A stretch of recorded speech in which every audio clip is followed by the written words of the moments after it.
اعوذ باللہ من الشیطان الرجیم بسم اللہ الرحمن الرحیم جماعت چہارم اسلامیات میں آپ سب کو خوش آمدید۔ باب دوم ایمانیات و عبادات کے حصہ ایمانیات کا سبق نمبر 2 پڑھنے جا رہے ہیں، آسمانی کتابوں پر ایمان۔ حاصلات تعلم میں یہ ہے کہ اس سبق کی تکمیل کے بعد طلبہ اس قابل ہو جائیں گے کہ وہ آسمانی کتابوں پر ایمان کے حکم سے آگاہ ہو سکیں، آسمانی کتابوں کے نام جان سکیں اور جن نبیوں پر آسمانی کتب اور صحائف نازل ہوئے ہیں ان کے آسمائی گرامی سے آگاہ ہو سکیں۔ آسمانی کتابوں میں سے قرآن مجید کی فضیلت و انسانی زندگی میں اس کی اہمیت جان سکیں۔ تو پیارے بچوں پڑھتے ہیں ارشاد باری تعالیٰ۔ سورۃ البقرہ کی آیت نمبر 87 ہے، اور یقیناً ہم نے موسیٰ علیہ السلام کو کتاب عطا کی۔ سورہ بنی اسرائیل کی آیت نمبر 55 ہے، اور ہم نے داؤد علیہ السلام کو زبور عطا فرمائی۔ جبکہ سورۃ المائدہ کی آیت نمبر 46 ہے، اور ہم نے انہیں حضرت عیسیٰ علیہ السلام کو انجیل عطا کی جس میں ہدایت اور نور تھا۔ یہ بات میں آپ کو بتاتی چلوں کہ سب سے پہلے جو کتاب نازل ہوئی وہ حضرت موسیٰ علیہ السلام کو توریت تھے، تورات مقدس حضرت موسیٰ علیہ السلام پر، پھر حضرت داؤد علیہ السلام پر زبور مقدس، اور حضرت عیسیٰ علیہ السلام پر انجیل مقدس اللہ تعالیٰ نے نازل فرمائی۔ اب پڑھتے ہیں آسمانی کتابوں کا تعارف۔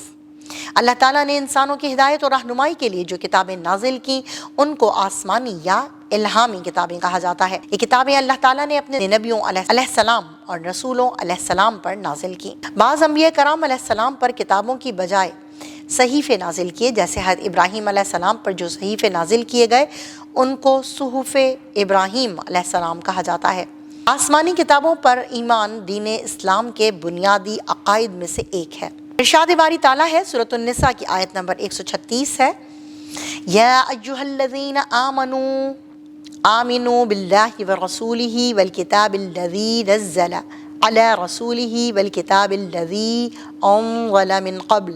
اے ایمان والو، اللہ پر اور اس کے رسول خاتم النبیین صلی اللہ علیہ وعلی آلہ واصحابہ وسلم پر ایمان لاؤ، اور اس کتاب پر جو اس نے اپنے رسول خاتم النبیین صلی اللہ علیہ وعلی آلہ واصحابہ وسلم پر نازل فرمائی، اور ان کتابوں پر جو اس نے پہلے نازل فرمائی۔ حضرت محمد رسول اللہ خاتم النبیین صلی اللہ علیہ وعلی آلہ واصحابہ وسلم نے آسمانی کتابوں پر ایمان لانے کے بارے میں فرمایا۔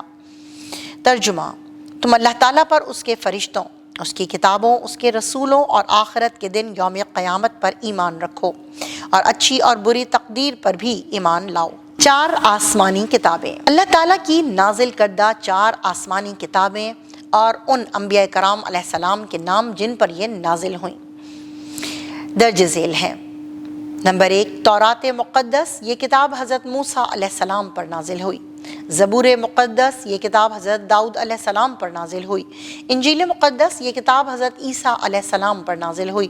اور قرآن مجید اللہ تعالیٰ کے آخری نبی حضرت محمد رسول اللہ خاتم النبیین صلی اللہ علیہ وعلی آلہ واصحابہ وسلم پر نازل ہوا۔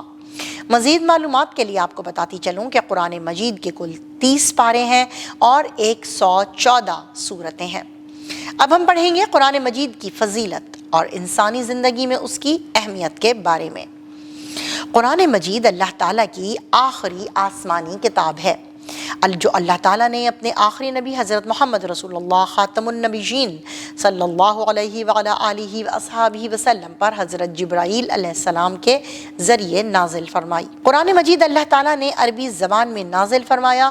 قرآن تقریباً 23 سال کے عرصے میں حضرت محمد رسول اللہ خاتم النبیین صلی اللہ علیہ وعلی آلہ واصحابہ وسلم پر نازل ہوا۔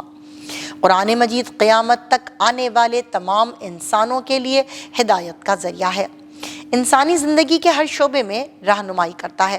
سابقہ آسمانی کتابوں کی تعلیمات برحق تھیں، اور قرآن مجید اپنے سے پہلے نازل ہونے والی تمام آسمانی کتابوں کی تصدیق کرتا ہے۔ اس لیے قرآن مجید کے ساتھ ساتھ ان کتابوں پر ایمان لانا بھی ہر مسلمان کے لیے ضروری ہے۔ قرآن مجید کے نازل ہونے کے بعد پہلی کتابوں کے تمام احکامات منسوخ ہو چکے ہیں، اور اب صرف قرآن مجید کی تعلیمات پر عمل کیا جائے۔